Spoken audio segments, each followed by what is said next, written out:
Before you watch the video, please hit the subscribe button and the bell icon so you will be updated with the latest video. Barangay Talbrico, ugang Zuenis Skopia, ugang Rente Talbrico, nga mo ay nag-sponsor sa radyo natin FM sa Batong Pinawangan Cebu. Ug ako mo pagpangamusta ni Fernando Manatat Agbo, o sa pong bagong membro sa atong pagtulong ng PBCM. Ug ako nang mga pagpangamusta sa tanan itong makigustuhan nagsuporta ni atong programa mga Langitnong Lamdag sa Kinabuhi. Ug hindi karong higina mga tagalan magsunan aron sa pagisigot sa tema, ako pa mong ibalik sa kauban nga ministro. Dili, gayon na Brad Rene, Brad Ronald, Brad Diver. Ang mga tupiko nga itong pag-isgutan. Padayon gyapon kita sa paghatag o ganay sa mga pagtubag sa Kulukabildo nga nahigayon tali kanato nga mga ministro sa PBC Mognining Pastor sa Zabalista, Mitchell Bendilio nga nunukad nining Sibiano Sab sa RP Index Kini din sa Dipolo. Nga kining kabahin sa pagbatunog asawa sa Dios ato nang gitubag unya ang iyapog mga komentaryo nagbalik-balik na pod baseball sa napaminawan sa komentarista or kining nag-comment nga texter ni Mitchell Benilio atong paminawan. Pastor, maayong gabi. Usa ko ka-membro sa Methodist Church. Ako usa sa inyong tigpaminaw sa inyong programa o sa PBCM usab. Ang akong komento sa inyo, Pastor, mauni. Nadugay naman na dito ba ministro sa PBCM ang pagkabahin sa daghan ug asawa ang ilang founder og buot hunaw-naon nga ang mahimo sa Dios dili mahimo sa tawo. Ang himuha nga pagsigi og balik-balik sa mga isyu kabahin sa PBCM, Pastor. Timailhan lamang nga naglisod ka og guba silang doktrina. Karon hindot na. Ba't ba mo ipasabot nga ang ikaw nga metodista mo too na ka na si Tomas Eugenio Espiritu Santo? Atong nabati sa dihang ang metodista nihatag sa iyang komentaryo pod nga mapabor lugar sa tuwa Brad Diver, Brad Ronald ug Brad Rene iya ding gihingnan nga abot nimo ipasabot nga mutuo pod ka nga si Tomas Eugenio maong katumanan sa Espiritu Santo di man na maoy dapat nga imong buhian. Observation man na niya. Di po may mamugos na mutuo siya diri na mo. Ang iya lang kibali nga, kung mahitungod sa pagtubag o sa pag-explain na mo, mahitungod sa mong magtutudlo nga na asawa, gitubag naman na mo, nagbalik-balik na kulukas imong pamaagi. Dugay lang gitubag? O dugay na mo daw gitubag ng mga bahina. Nakaroon. Mahitungod na yun ining kahintang nga niabot sa imo ang igdulong ng bindilyo kabahin sa among magtutudlo nga dunay dagag asawa nga ginganlan nimo baydor bisan unsa naman tong imong gipangnalan dina kami di mo muhimo sa paghingalan kay Dios mangod nga mong pagila basta mo ilatag Dios di kita mohingalan og di mo ngadtos Dios ang mohingalan og di mo ngadtos Dios ang mga kontra lang gyud sa Dios katong kaaway ba nga di mo ila sama gud kang Kristo di sila motuo nga si Kristo Dios ilang ginganlan og dili maayo nga atong Ginoong Hesukristo mga supakan nakaron kining sistema sa nigamit mangguta og mga ehemplo ba nga kung natubag na nato ang mga atake niya nagbalik-balik siya naingon siya og plaka nga garas unya sa diyang nigamit ang usa ka ehemplo may tungod sa plaka nga garas nga adunay kanta nga malakbitan ang wording sa kanta nga kanang gitiaw-tiawan kung maturong dito sa word nga gitiaw-tiawan ang garas sa plaka dili matiwas ang word nga gitiaw-tiawan dito ra muhunong sa giti. Karong gidrive ba ni Mitchell Bendilio? Kami wala ni mo gamit niya na para mong ipasabot sa usa ka private part sa usa ka babae. Pero gidrive ba ni mo Mitchell Bendilio aron makita lang gyud ang imong pagkabastos sa klase sa pagkapastor. Mudinay ra ba ka? Mudiga ra ba ka nga wa ka magbinastos? Unsa imong giyon kinsa kunoy nag-una-una og gamit ang word nga giti? Kami gusto bitaw tungod ehemplo nang gigamit na mo dili na ingon naggamit ni nga haron bastuson ang usa ka tao or nagpasabot sa private part sa usa ka babae. Ikaw hugor man ka hugor man ka una-una gud imo magidriban haron lang gyud makabinastos kag makaatake ka sa among magtutudlo. Atong paminawan ang iyang pamahayag mahigalag magaigsunan. No, ano na gud makalusot ang binastos ni Benilio? Kinsa nang gawra na nang giti? Gite.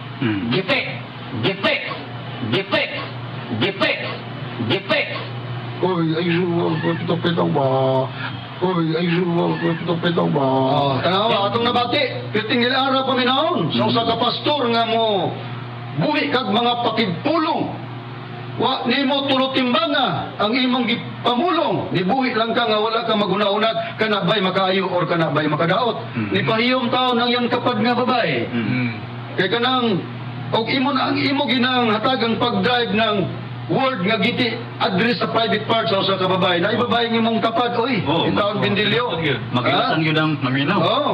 wa mi mo gamit yan na para i-address sa private parts sa usa ka babae usa ka ehemplo ka na nga kung sa kanta pa nga plaka kaysa una plaka man pag magaras bisan ganig mga CD pag naa gani magdiferensya ng CD muntol man ang balik-balik pud ang iyang wording ana. Gigamit mo na tungod sa sistema ni mga mura kag plakang buwak na nagbalik-balik na ka sa imong estilo nga sa nga amo naman tang gitubag kabahin sa mag-iskot tag Dios nga ang Dios pwede mangasawa. Bisag natubag na iyagya mong ibalik-balik. Oo, nagkaroon natong ipakita atong ibabati ang mga previous nato nga mga pagwali nga diin ato nang gigamit ng termino isip ihimplo bindilyo nga ikaw murag plakang guba o garas nga nagbalik-balik ka sa imong mga rason dire ka namo atong ibabati. Paminawan ninyo mo nga among mga previous nga mga pagwali. Ano man nga mutikang kang man-filmi ang imong rason. Hindi naman lang nagbalik-balik ka na. Naingon ka mag plakang guba ba? Tatuntong na ikanta brother sa unahan. Plakang pagkaras man. Nagbalik-balik lang taon kay katong usay ba nganong giti-aw-ti-awan. Naputol bitaw nganong giti. Ito na lang nabalik sa giti. Nakauna-una nagbinastos mo tayo ng plakang. Pero nagaras man. Giti-aw-ti-awan. Ako di rason ang sinbinilyo. Nagbalik-balik mo lang sa rason. Sige, nagbalik-balik na ang mga pulong nga binastos. Mo ni kita ko sa gitong personal mo na kadimaon. Doon ay among pursyon na kada mong iyang giisgot ang nag-asawa. Amo naman ang natubag, nagbalik-balik na. Kunya, naingon mi na, naingon man siya plakang garas, wala naman ang plaka ron, brother. Wala na, kay mga ko naman high-tech man CD. Doon ay CD. Pero pagka-plaka ang gisgutan sa una, naman mga gabilin. Pag magaras ka ni asa, magaras, brother, dito na mo balik. Kunya, nag-ingon kag samaan ng kanta nga, giingon, kay imong gitiaw-tiawan atong example lang ba unya nagaras des gitiaw-tiawan pag-ingon kay imong giti diha lugar ba nagbalik-balik sama siyang katarungan ba nagbalik-balik na amo naman ang natubag kana kung iyang giisgutan nga nagasawa amo naman ang natubag atong nabati o atong gipabati Brad Dever, Brad Ronald, Brad Rini ang atong programa nga mo na atong tumong sa atong paggamit niya na o kang naminaw po, nga bitulista mo po na yung nasabtan na kanang mag-isgot sa dagat asawa sa among magtutudlo. Amo naman ang natubag daw, nag-ibalik-balik man lagi ni Mitchell Bendilio. Dugay lang natubag. Dugay lang natubag mo nang nihimplo mi, kasabot kag himplo Bendilio. Example mi ba, nga imong pagi sa pagtubag nagbalik-balik na murag plakang garas. Dito lang lugar na mo gipaom sa word nga gitiaw-tiawan. Gidayban mo di mo gimao. Ha? Nakaroon. Matod pa niya Brad Dever, Brad Ronald, Brad Rini, nga kini kunong kanta nga gitiaw-tiawan. Igamit ni kuniko ni komentaryo ba nga kini kunong kanta nga gitiaw-tiawan. Dito man kuno gikan sa kanta nga mitulo na. Ato ganing paminawan kon na gusto bagid ni siya o di bagid makita ang pagkatulibagbag nining klase sa pagkapastor nga hilabihan nga makapangatake sa atong magtutudlo. Kini bang gitiaw-tiawan nga kanta dito ba ni sa kanta gikuha o makita ba ni sa lyrics sa kantang mitulo na? Ato daw patalingugan. Ingon sila nga kanabang kanto bitang mitulo na unya naguba magong plaka god. Kanto bitang mitulo na unya naguba magong plaka god. Unya giti-aw-tiawan nagaguba magong plaka. Giti. Unya ang pangutana 15 lyrics giti. Tuwa na. Idrayo na ha. Idrayo na sa binastos. Kinsa kuno hilig sa giti. Ako may laing gipasabot ato Brad Ribe, Brad Rini, Brad Donald. Apat na tos atong magtutudlo. Walang lugar niya gimensyon. Pero matod pa niya. Ugaw lang siya kununa. Ugaw kayo, mastos manggod. Matod pa niya, kana kunong kantang mitulo. Uy, kanta kuno dayong mitulo, kininggikan, ning gitiaw-tiawan. Ato dang tanahon, biasa gikan kining mag-isgot kantang mitulo. Naabad yan nagsagol ng gitiaw-tiawan. Ato dang ipla sa screen. Kining kantang mitulo na. Og na may mabasang wording gitiaw-tiawan. O niya, dili po di ay, no? Kanang, katong giingon nga kang kanta ni Max Urban. Nauna man, no? Nauna na to, pagpastar sa screen ang usahay. Wala din na siya sa mitulo na. Oo, kanang nasa usahay di ay nagkanta mo si Pilita Oralis. Kasi hukto na ito nagtanaw ng mga lyrics nila, may mitulo din na. Kaya matod pa ni Benilio ka na kung kantang mitulo. Moto dahil nga na gitiyaw-tiyawan. Gita iba dahil, kitsa mahilig giti. Benilio, kartigin din mo no, address ka na sa private parts o sa kababae. Nakarahasa mo na yun ang mitulo, nagkanta. Kitsa man nagkanta Kitsa nagkanta na. O na, si Maxor ba na? Isibog lang na to.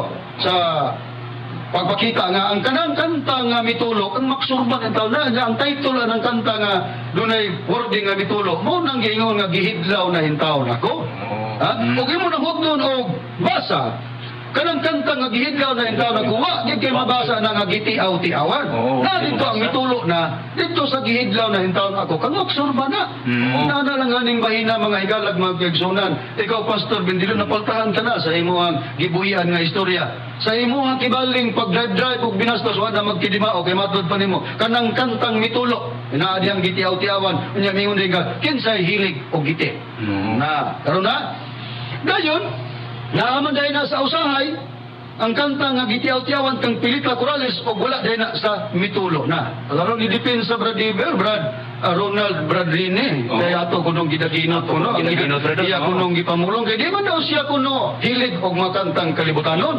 iya ato kunong gidaginot kuno na nga ato siyang gipakasayop nga kanang gitiaw-tiawan tuwa na sa usahay wala na didto sa mitulo nga katong gihidlaw na hintaw nako atong paminawon ang iyang kinang depensa Kaya balik na po na itong usahay. May matahilig kalibutan ng mga kabalo. Usahay, makukwanta na ng mga awit-awit na naginoto ninyo ng hikong asamitulo na. Naginoto ninyo ng hikong asamitulo na. Ay pagkantang mitulo na, kailan mitulo. Pero kailan ninyo, kusog mo patulo. tanawa Binastos sa o mo na Hindi ba, pagkagumas blaga, gite. Sige, balik-balik mo aman, ang inyo bang gilang at Diyos may hilig kay gite. tanawa gidriban no dili mao ang mitulo na. ang mitulo na ang ato kunong magtutudlo mahilig magpatulo tanawa ang pagkabastos ni mo mitsin Benilio gawan gigawan. wala di kay lain nga mahimo wala naman kay mga teksto nga gigamit o gisupak nimo mga teksto nga among gigamit aron nga makatubay kas atong kulo-kabildo na naman kas pagbinastos do do Benilio Nara ba kay daghang reaktor nga nibilib nimo may ka mo wali, may ka mo istorya. Nagkaroon ka na bang imong gibuhian nga istorya mo ba na ilanan sa maayo nga magwawali o maayong istorya? Dili na ginawa patalihugan. Nakaroon. Diyon sa ginaginot kuno nato. Sa tinuod lang kung magisgot magdaginot ang Biblia mo'y unang daginutan. Ngano? Kini ganing mabuhi tag istorya magbantay ta Benilio. Wa manday kay hanaw sa kalibutan nun nga mga awit, magmatngon ka sa imong mga pagpamulong. Butang ang kandado. Butang yung kandadong bakba mo. Lekturon na ginamo. Kay praktika kalimpangasan lagi. Hindi kaya na yung pagbinastos. Sa Biblia, unang ka Bradiver sa Biblia. Yung sa daginutan kuno ka sa Biblia ba wa bay pagdaginot nga awhag nga kun mubuhi tag istorya magbantay ta. Aninawon ta ang atong mga pagpamulong ngano tungod kay dunay gabantay. Dunay gabantay ba kung kanus aka masayop ug masipyat unya mao ra punay gamiton para mahilo ka pa ka. Sa Biblia Brad Iber na ba na? Oo, Brad Ron, ato pagkabasahon dinhi sa Sirach chapter 28 verse 25 to 26 ato pagkabasahon kining maayong balita Biblia Brad Ron. Kasi buwan naman so kapitulo 28 versikulo 25 26. Okay, ato pagkabasahon diri nan sa samang pagmatngon pagbantay sa imong isulti timbang-timbanga ang tagsa-tagsa kapulong o pag-andam ug usa ka kandado alang sa imong bakba. 26. Tingali adunay usa ka tawo nga naghulat anus ikaw masayop ug kun dili ikaw magbantay masukamod ikaw sa imong kaugalingong mga pulong ug mahilo ka pa diha sa tubangan niya. Doon na daginutan mi do Benilio nas Biblia. Kadunay pamatngon magbantay ka sa imong mga pagpamulong. May lagi magaka. Kung nagmatngon ka, di man na ka hilig o kabisado sa mga kalibutanong awit. Ayaw pataka-taka. Og ayawit sa imong bakba nga matod pa nimo kanang gitiaw-tiawan gikan sa kantang mitulo. O nas pilita na binaw. Magyaw-yaw spilita coralis nimo, di man tao na sa mitulo do. Tuwa na sa kantang usahay. Kung naapos maksudban na minaw, pataka, manang kay Benilio, kanang gitiaw-tiawan, na anas, metulog, waoy. Mao na diya. Karon mga higalag, mga kaigsunan, ato na nabati. nga mga pagbinastos gi-drive out siya ba sa mga pagbinastos mga sa mga ihimplong gigamit namo ni Reverend Charlie. Nga plakang buak o garas pagbalik-balik ang wording, i-drive out ka sa private part sa usa ka babae, usa ka tao, or kining pulong nga gitiawan. Kasing basnusan nimo. Sa Biblia ba, Brother Ronald, atong pribahan nga doon nabagi sa Biblia nga gitawag og mga taong bastos nga sa ato nga napamatud-an og nabati na agyud gikan bunganga nining pastor sa Sabadista nga mao si Mitchell Pindilio. Nabagi sa Biblia, Brother Ronald, nga doon ay mga taong bastos. Nagiulag po nga mga taong buang na sila. Anaagid sa Biblia, Brother Rudy, nga adun naging mga taong mga bastos. Okay, asang priba? Akong pribahan, akong basahon din ipabor ko sa Biblia nga SDA, Bible. Ila pag hindi ang Biblia. Okay? Dinhi sa nakasulat sa Job, Kapitulo 30, versikulo 8, ingon ini ang atong mabasa. Mga anak sa mga buang sila. Oo, mga anak sa mga taong bastos. Gikan sa yuta sila gipanaglatos. Sa tanawa, doon ay mga anak sa taong buang o doon na po'y mga anak sa taong bastos nga matod pa nga sila sa yuta gipanaglatos. Ato na ang naparsyal ang pagpabati o nadunggan ang mga binastos nga gihimo ni Mitchell Bindilio. Mga anak sa mga buang sila. Ang ipasabot po nga buang dili ang pisikal, kundi kadtong magsukway sa mga ngabil. 19 unos proverbio. Sa mga programa na to, atong gipabati nga si Bindilio miangkon nga siya namakak. Nanagang siya sa iyang pag-ingon nga namakak. Nigamit og tekstos Biblia. Nagtuo siya nga supat ta sa teksto nga iyang gigamit nga ang tanang tao pakakon. Atong ipabati ang iyang pamahayag. Kay nanagang siya niini. And taon sa pagsagang niya iyang gilot-ilot. Sus, nagbalik-balik na hinoon ang kahimtang sa gihimo niyang pagpanagang. Atong paminawan. Ikala Gibson, dili pa dugay atong napatalinghogan mga kaigsuonan nga ilang ibalik-balik ng makagod. Ang atong punto igsuon mo ni atong mas sabanay kong basa, di ba po sila maapil-an no? Roma 3:4. Kaning kasi komentaryo nato, mas hindi na mo ang kong tao ni. Kay di sila mo ang kong tao, wala sila lapot ane. Roma 3:4, basa. 3:4. Wala gayod kinahanglan mamatinod mamit natud-on gayod ang Dios bisan pa tumakako na tala mga tawo ingon na sulat. Aron makita ikaw nga matawo sa imong pagpamulong. Okay, 4 lang. Magamadaon ko ni ka sa diha nga pagahukman ka na. Okay. Unsa di ay ang tanang tao kasi nag-ingon ang Dios. Nag-ingon na ang Dios nga bakakon ang tanang tao. Muli pa nang nangutana ko sa nagbasa ni adtong panahona. Ikaw, Sister Kathleen, tao ka. Sabi sa tao, di ko makakon ka. Ha? O niya, nangutana po ko nga, ang nag-text na to, di po nagway kabaw. Karon, tao po to. Naingon siya kaniya nga, o ikaw nag-text ano, nanggon nga tao ka. Di patisan ka ba? Karo, Nixon, ikala, kanina komentaryo na to, usama ni. Lesson pa rin ginitawo. Habi na ato ning paboton na huwag ko rin silang ginitawo. Kay tanan ng tao magkakong sumalas Biblia. Okay, nabati na to. Ang gigamit mong teksto Roma 3:4 umisupak ang tanang tao bakakon. Wala tayo lalis. Wala tayo lalis ay primig gamay-gamaya. Kaya kung igamit kas teksto nga nihukas ka, kami po nihukas mi. Kung kami nakahukas, bukason ang pagpamakak. Nang mangkuron man ang mga bakakon Pero may supa ka ng 3:4 ng tanang tao bakakon. Ikaw nigamit man kag teksto nga nihukas kas imong kabakakan. Unya, nitirada ka dili ka namo nga ikaw nakahukas na, kami sige lang yapon migsulob-sulob. Atong paminawan ang imong tingog. Nga imong mingingnan nga kami nagpadayon sa pagsulog sa pagpamakak. Ikaw ay nakahukas. Tanaw na to kung tinuod bagyud kang nakahukas. O tinuod bagyud pud ang imong pagingon nga kami apil mi sa imong gingon nga bakakon tungod sa Roma 3:4. Atong paminawan. Okay? Atong paminawan ng pamayag ni mo Mitchell Bindilio nga matud pa nimo. Apostol Pablo, Efeso 4:25, ipahukas ang kabakakon. Basa. Tungod ni inihukasa gikan kaninyo ang kabakakan. Ug tinuod kinahanglan mo isulti ninyo mga matag-usa ngadto sa iyang silingan. Kay kita mga bahin man usas ug usa. Ipahukas ang kabakakan, ako nang gihukas. Pero kanina akong kaab na huwag yun. ang kabakakan, ato nang gihukas. Pero kanina kung gabang, wag yun, gusto ko pag-gabang. Ningon, Atong nabati, iya ko nung kabakakan, kaya nagamit siya episo, 4:24, maghihukas na kuno nimo ang kabakakan, unya kining kontrang, di pasabot kami, wa kuno kahukas kabakakan. Tanawon tag nakahukas, bakas imong kabakakan. Ha? Nga sumala sa pagbayag sa Biblia, ang mga bakakon tuas linaw, nga kalayo mahipon ka. Matod mo, kami daw nagsigig sulob-sulob, na ay texter, nga nangutanan nimo nga padipinsahan nimong lapida. Kay matod pa nimo kanang lapida English word man daw na unsay imo ang tubag sa imong texter atong paminawan. May tungod nga matod pa sa texter dipinsahi ang lapida. Okay, sunod pa na. Pastor, kumusta man ang lapida? Dipisahi po. Palihog na kong tubag sa lapida, English na or Bisaya.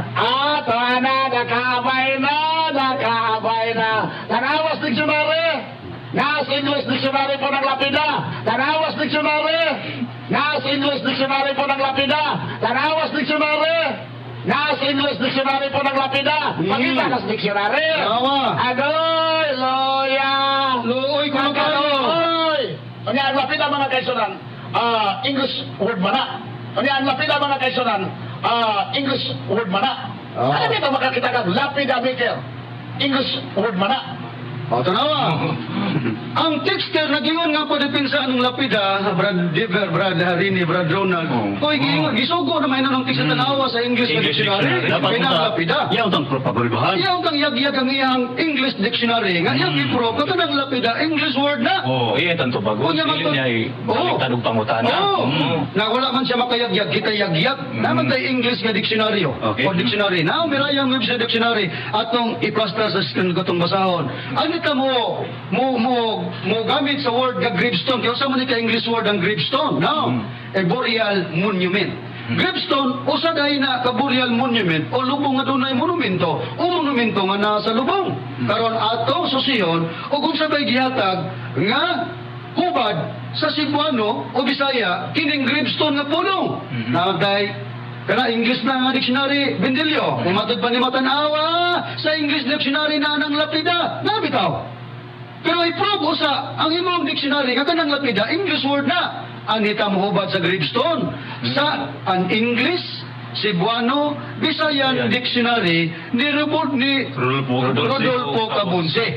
Okay, unsa gihatag ya? Katong pulaw-pulaw. Unsa gihatag dina nga kahulugan sa gravestone. Noun, lapida. Gravestone, English. Giubad sa lapida, Spanish word. Kaya gi-open and close parenthesis, Span. But ipasabot Spanish. Gi-adapt din sa Cebuano ang lapida, Spanish or Cebuano. Asa gikan sa English word nga gravestone. Unya karon. Nagsulti ka sa tinuod ana do Bendilyo o pagpamakak na? Di ba pagpamakak na? Pamakak gina siya. Pero kung mayong English word ng lapida, unsa may binisaya di ay sa lapida? Diyan na. Kubaga na unya ha, unsay? Binisaya sa lapida kay matod pa nimo English word man dahil ng lapida. Unya di po nga ang English isagol sa Bisaya. Karon, na? Ha? Ato na ng ditson eh. Brad Rene, basa palihok sa mga hitabo sa katapusang panahon. Kay matod pa niya, ato nang nabati nga, ato sang ipabati. Atong i-plus sa screen nga matod pa niya nga kanang English word sayo kung isagol sa Bisaya. Tungod sa lapida maker, iyan ang gikonklusyonan nga ang lapida English word ato ipabati. Printed ang print amin yun, ang watchtower. Mabito na nga, kini nga Biblia mga kaigsuonan, daghan kaayo nga sayop.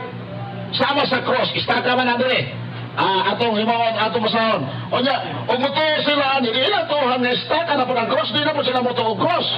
O niya, ang lapida mga kaigsuonan, English word mana. O niya, ang lapida mga kaigsuonan, English word mana. Ano ba ito makakita kang lapida maker? Ha? Muna nga sayop ganang. Ibukan ng ining sa Bisaya. Ibukan ng ining sa Bisaya. Ano ang lapida mga kaisunan? English word mana. Ano ba ito makakita kang lapida maker? Ha? Muna nga sayop ganang. Ibukan ng ining sa Bisaya. Okay. Nagsulti ka tinuod na do Bendilyo nga sayop ang English nga isagol sa Bisaya o na makakaana. Di ba pagpamakap na Bendilyo? Na kung mag-ingon kang nakahukas ka sa pagpamakakwa, oy, nagsulog-sulog lang yapon ka sa imong pagkabakakon. Kami may nakahukas. Karon, brethren, ingon man daw siya nga sayop kuno kung ang English isagol sa Bisaya. Unang-una, ikaw, Mitchell Bendilio, sayop na. Kaya sa'yo mag-English man ka. Ha? Magbisaya ka, nagsagol na, dinaanan nimo ang pagkasayop. Ang imong reactor nga si Nanay Bibitano, o yun ka, Nanay Bibitano, nga sayop ka, kaya mag-English man po ka, Nanay Bibitano. O niya, magbisibuano man po ka niya, kung si Bendilio atong paminawan, nga matod pa nimo, mayong magwawali, sayop man daw ng sagulon, ang Cebuano Bisaya. O yun ka, Nanay Tano. Sa ako di mo yun ay. Ang ilabang basahon, Brad Rene, gawas nga si Bendilio sayop. Ang ilabang basahon, sayop po, tungod kay nagsagol po ang Cebuano English. Nabay po ba? Sayop gud ni. Okay. Di sa mga itabo sa katapusang panahon ni Ellen Goldwise sa Paina Sais ang City. Punto lang. Punto lang sa Okay. matag tapo sa matag pamahayag among gibutanan og timaan sa mga gikutloan uban sa pitsa sa pagsulat o sa pitsa sa pagpatik sa mga pamahayag sa kapanahonan ni Ellen White.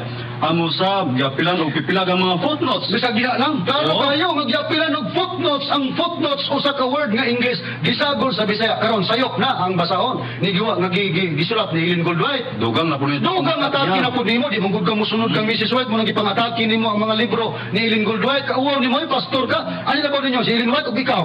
Ito naman ka, kung isgutan man sa hayop, si Ellen Goldwhite mo to'y, siya tawagan na, inahan. Inahan. Pero, ikaw, ito na kanya imong supakon, ang imong inahan, o ang imong founder, nahain pa sa Biblia, nga nagsagol po ng Cebuano o English, Brad Ronald. Aniya, Brad Rone, akong pagabasahon sa Biblia nga ang pulong sa Dios. Dini sa nakasulat sa Isayas Kapitulo 32, versikulo 19, gingon, Bisan pagmadaot ang kakahuyan, og malumpag ang mga syudad tungod sa pag-ulan og ice. Oy! Nga murag mga bato. Diya lang, ang ayos ko nang murag mga bato. Sa man ang ayos, di ba, English? Nasagol sa Cebuano o Bisaya. Karon Bendelio, sayop na ning Biblia ang pulong sa Dios. Yan na, bro. Huwag yung hanggang mugamit, ane. May tubagaon niya. Kaya ng imong conclusion, matod pa nimo kung ang Cebuano o English isagol, sayop. Ikaw number 1, nga sayop. Sus, daghan pa ang tatag. Ilabatiba nimo karon sa aon man nga nahurot man ang oras. Matod pa nimo, rason lang. Well, rason po, way labot ko rason, o way labot ko rason ani. Okay? Na namastamas man ka, og matod pa sa Biblia Roma 14:16 dili tugutan nga panamastamasan ang ipagkamaayo among gidipinsahan ang among giilang maayo diya sa pagtulunan sa PBCM nga among gipaila si Master Katumanan sa Espiritu Santo nagpakatao. Do, Bendilio. Supaka ang 4:15, kinsa na og dili manday na Espiritu Santo ang second child. Mga higalag matag sa napupos naman ang oras, sundin ninyo kami sa sunod nga Domingo. Sa ngalan sa magtutudlo, Master Tomas D, Eugenio, sa ngalan sa Executive Vice President Reverend Charlie Eugenio, manamilit na kami kininyo kini ang inyong isun Ebanghilista, Brother Juan Ronilo Mangalos, ingon man sa kaubang magwawali o Ebanghilista. Kiniusap si Brother Dibs Rizaba. O kiniusap si Brother Ronald Kanyaban. Kinisab si Brother Rene Telebrico nga manamilit og may lang sa kaninyo. Dagang salamat sa iyong pagpamina o pagtanaw og may Domingo kanatong tanan.